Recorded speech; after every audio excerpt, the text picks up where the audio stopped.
practice are these symptoms. Painless lump. So a patient will come to you and she will say, there is a lump-like feeling, but it doesn't pain me or it doesn't affect my daily routine, so I thought to ignore it.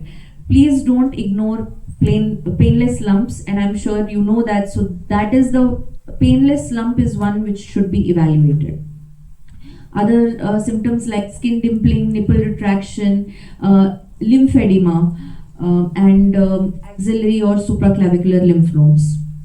For gynecological cancers, especially in older ladies in our homes, so in this area, a lot of joint families live together, right? So older ladies, they usually don't come out with symptoms. So as their primary care physicians, it is our duty to elicit all the symptoms that the lady is having without her having to feel shame, because that is also something which is socially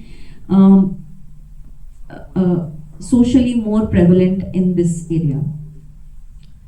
Then gastrointestinal cancers, unexplained weight loss, unexplained anemias, and abdominal pain, nausea, vomiting, altered bowel habits, and bleeding, which is not due to piles or fissures.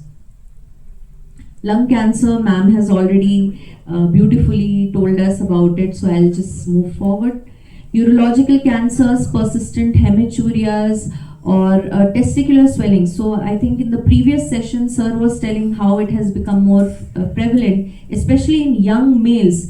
Testicular swelling should be evaluated. That is when, in the second decade, that is when the testicular cancers are more common. They're completely curable. So we should always keep an eye out for these signs and symptoms. Then hematological cancers like persistent lymphadenopathy, unexplained bruising, easy bruising, bone pain, and constitutional symptoms like unexplained weight loss, etc. Why are these red flag signs so important? We need to have a good degree of suspicion in our mind when we are seeing a patient. Of course, on this side, when I'm working as a cancer specialist in a cancer hospital, everything to me will look like cancer. But as a general physician or as a primary care physician doctor, when you go out and when you see a patient and you need to put your diagnostic acumen to test, so malignancy is also something you need to keep in mind. The body whispers before it screams. So all the symptoms will be there. It will be present for more than 2 to 3 months. But there will be small vague symptoms which will not hinder daily life. So patient will most probably ignore them. They won't even tell you unless you keep asking them questions. So if it is the same disease but different timing, if you send the patient early versus late, the disease outcomes are totally different. In early treatment, early referrals, usually the surgery is less morbid. We probably don't have to give radiation. The chemotherapy is limited and we probably don't have to continue lifelong therapy. But if the patient comes in late stage, which is usually the case, the chemotherapy, the intent of the therapy changes. As the previous panel discussion was going on, intent of the therapy is very important. Palliative, the chemotherapy we give for palliative intent in a terminal stage or in a late stage is totally different from what we are trying to give in the early stage when we are trying to cure the cancer. So all that becomes more toxic, it has a higher cost and definitely higher suffering to the patient. If there is one thing that I want to leave you with is cancer is curable when detected early. Cancer is curable when detected early. So the eliciting of signs and symptoms and referring to the correct doctor at the correct time is extremely, extremely important. So when to refer?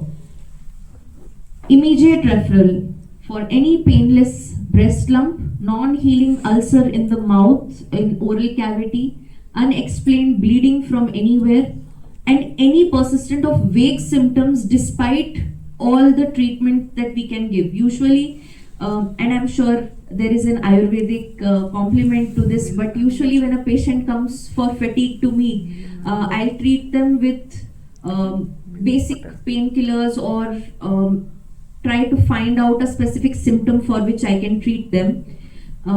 Even if after 2 weeks they don't improve, then I'll try to give them some higher medication. Even after 2 lines, if they are not getting treated well, then only I tend to evaluate the patient. So I'm sure this happens with you as well. So when we are seeing such patients with persistent vague symptoms, cancer as a differential diagnosis should be kept in mind. If there is any rapidly growing swelling, so a lot of patients here come with neck swellings. It can be TB, yes, but it can also be cancer, especially in this belt where patients start chewing tobacco at a very young age. So we have to be careful that whether it's a cervical lymph node or not, we are probably missing an oral lesion which we don't know about, and it's already spread to the lymph nodes. Any family history of cancer, please be wary. Although, like ma'am had said, only 10 to 15% cancers are hereditary. Only 10 to 15% cancers are hereditary or familial. But if a patient has a family member who has had cancer, then yes, there is a possibility that they have a higher chance. Is it always the case? No. But those are the patients in whom we need to have a higher degree of suspicion when they come with any complaints.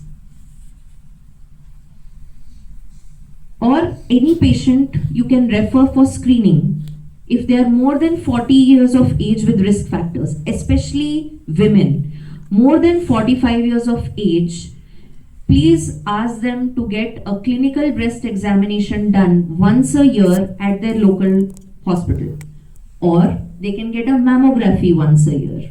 Or you can teach them self-breast examination, which they can do once a month in the privacy of their own homes by themselves. So if they have any doubts, they can come back to us.